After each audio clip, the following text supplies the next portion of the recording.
The senior source in the Ford government told me today that late next week they will announce further lifting of restrictions. However, the announcement will not take effect immediately. It will give a timeline only, so restaurants could have to wait a couple more weeks before they too can be at 100% capacity.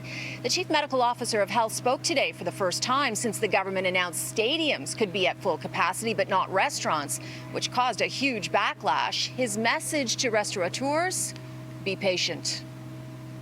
Important to notice that it'll probably be a couple of weeks before we'll have clear data, so it's a small time frame to wait. As for why big stadiums can operate at full capacity and not restaurants, Dr. Moore says he relied on international data and a study last year by the Ontario Science Advisory Table. The risk is different. The government source tells CityNews when the province does lift further restrictions, it doesn't mean the pandemic is over and all precautions will be dropped. Masking, for example, will still be required in certain locations. The source also says they are now more confident the province will not have to go backwards into full-on lockdown again, largely due to the high rate of vaccinations. We have built up a considerable wall of immunity here in Ontario, and brick by brick, that wall is getting stronger. However, the province's top doctor anticipates local areas may have to tweak restrictions if there are breakouts.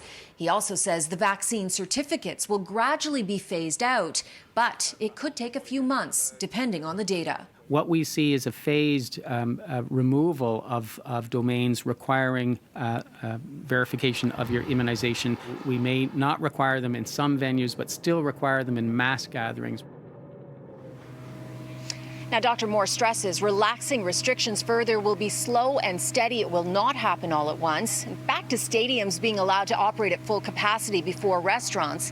The senior government source acknowledges they should have told restaurants the long-term plan and given them the timelines.